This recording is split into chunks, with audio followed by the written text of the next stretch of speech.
Let's be honest, we don't know anything about our elected officials. They're hidden behind curated social media profiles and press releases to the point that they often seem barely human. We're here to break down those barriers and get under the hood of their real character.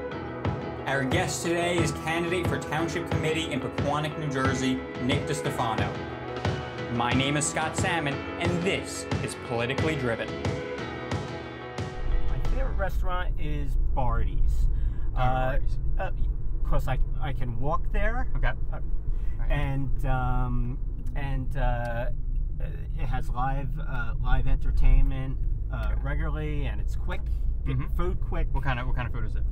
It's just regular American. Okay. You know, pasta. Sure. Hamburgers, all that stuff. But it's good. Okay, so it's close. Yep. It's close to here then. Yep, I could walk there. Okay. Do you have a favorite order there? A favorite order? Yeah, something. Probably your usual meal. Yeah, like chicken parm or share a pizza or something like that. Fair enough. Okay, so what made you leave Lincoln Park and move to the town next over? Well, what happened is I've kind of been always connected to Pequannock. The first musicians that I really started playing with in bands, back in the 70s were residents of Pequannock. Okay. I dated a girl for many years from Pequannock, so that's kind of what pushed me that little further notch over. Fair enough. Okay. Now, so you mentioned bands. Now, the name of your band is the Spiders, right? Correct. Okay. Now, how many members of the band are there? It's just a three-piece. Three. Okay. What are the names of the other guys? On bass is John Henderson. Okay. And on drums is Nestor Arcelay. Now, what was the first band that you joined? Or a member of? Well, the first. Well, no, you remember. Yeah. Go way back. Yeah. Dig deep for this one. Yeah. The first real band that I really consider like a real thing was Why Fly to London, and that was a band that got so much press and so much radio play. We had put out this song, and we were actually put on the WDHA. How old were you? I was in my early 20s. Okay. And we sold lots of records. Sure. What was the name of that first song? Just Say No. Just Say No. Okay. Was it about drugs? Yeah, it was. Okay. It was kind of like an anti-drug tune. Huh. Now, where did you come up with the name of the band? Why Fly to London? Yeah, it was. Our bass player kind of came up with that name. I think it was like an ad for Air France or something like Why Fly to London when you can fly to France for the same price. Good. Okay, that's a good one. Okay. When you were a kid, you said you were about 13 when you picked up the guitar. Is that what you knew you wanted to do? You wanted to play music? Yeah. Or do you think you wanted to do something else? Yeah, no, it was. I wanted to be a rock star. Okay. Yeah, and here it is, 40-something years later, and you're still playing. You're still out playing and performing, and ironically, still being able to get songs on the radio and still have videos out, and so it's always been a great, healthy hobby for me. So then I'm curious because I know you went to college for agriculture technology. Is that right? Yeah. How did you go from wanting to be a rock star to saying I know what I want to major in? I want to study agriculture technology. Well, what happened? I didn't know that was a major. I know there was a thing. Well, after I got out of high school, I mean I was doing all different things, but I ended up getting a job at this landscape company, and was it local to? Yeah, it was a local landscape company, and they really wanted somebody from the company to have some sort of degree in horticulture or agriculture, because. Were you working as almost like a day labor kind of thing? Or No. It started out as something I was just going to do part time, and it was working in Manhattan every day, different places, and it was just very, very cool, and I kind of just decided to really stick with it. Okay, and so they want someone that had the degree. So you said, well, I want to go to school. I want this is what I'm going to do. Right. And in Pequannock Township, it's been 36 years since a Democrat has served on council, and 36 years. When was the last time that someone ran? Did someone run in 2016 or? I think it was 8 years ago. That was the last time. Yeah, that last time somebody ran, and I started going around, doing my petition and talking to all different residents, and people were so supportive and so thankful. Going, oh, thank you so much. And I was so taken back because I wasn't prepared for that kind of reaction. So in a town like this where there's so many more registered Republicans, there's still over 2,000 registered Democrats that have always felt that they haven't been represented at all. So anyhow, that started it. And then as I kind of went through the process, more and more people were getting involved. This is awesome. This is so great. And then we did the primary where kind of everyone's like, oh, if he gets a couple hundred votes, what was turnout like? Well, not only was the turnout for Democrats up 400%. Oh, okay. The overall turnout was up to almost 19%, which is unheard of for a primary. Have you been knocking on doors? Have you started doing that? Okay. Well, you told me a little bit about the reaction. What other things are you doing as far as campaign events or outreach and things like that? Right. Well, I actually released my first kind of introduction video, and I'm going to be putting out regular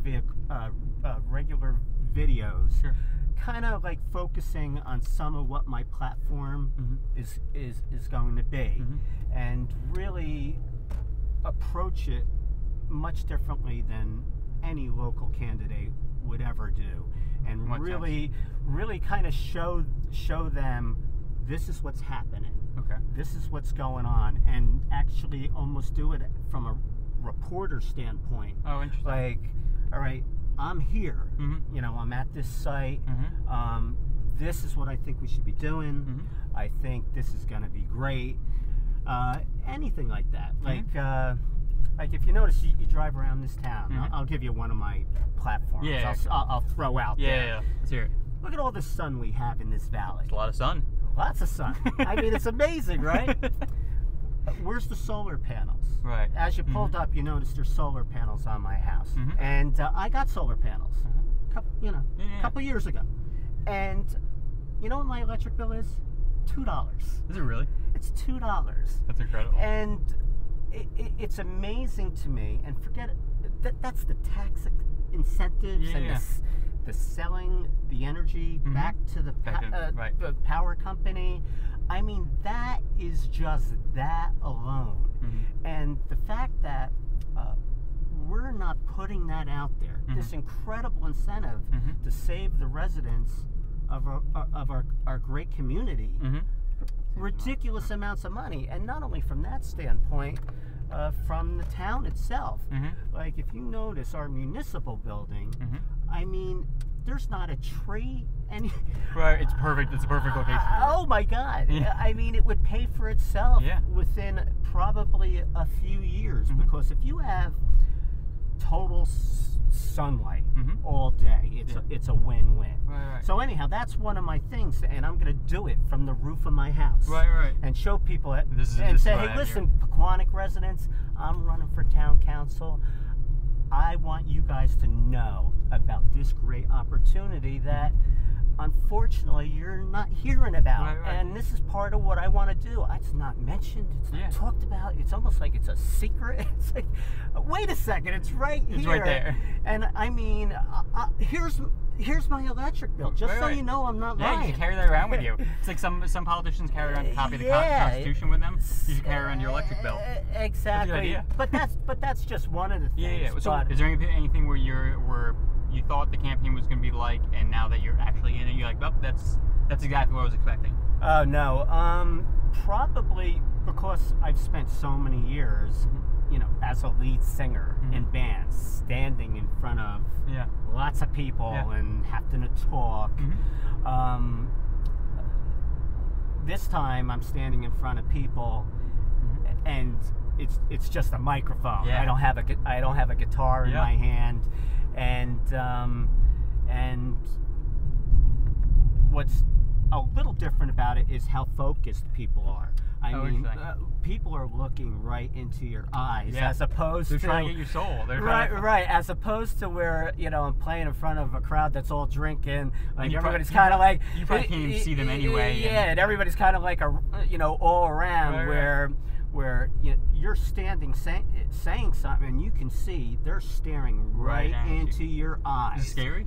No, it's different because I'm still kind of getting my feet wet with it. Yeah. Where kind of getting my confidence and exactly knowing what I'm going to say about certain things. Where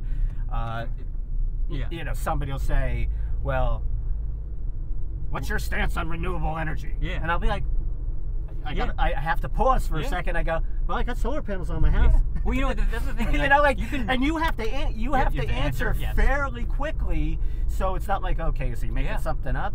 It's really tough because even when you know all the answers, like you could know everything there is to know about solar panels in that case, but you still have to be able to package it in an answer that's short, that's easy for people to understand. You have to look good while you're saying it. There's so many different parts of it.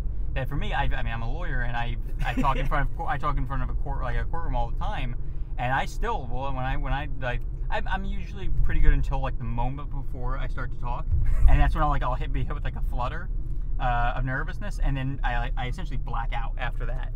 The next thing I know, I'm done, and it's such a even for people who speak and do a lot of public speaking or a lot of performing, I don't think it's.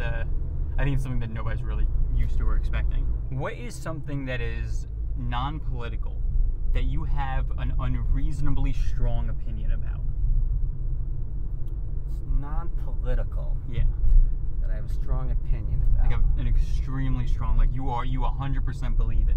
I firmly believe that you need to marinate food at least 24 hours before you cook it. If you have chicken or you have steak, anything like that, you have to marinate. It just will not be good if you don't.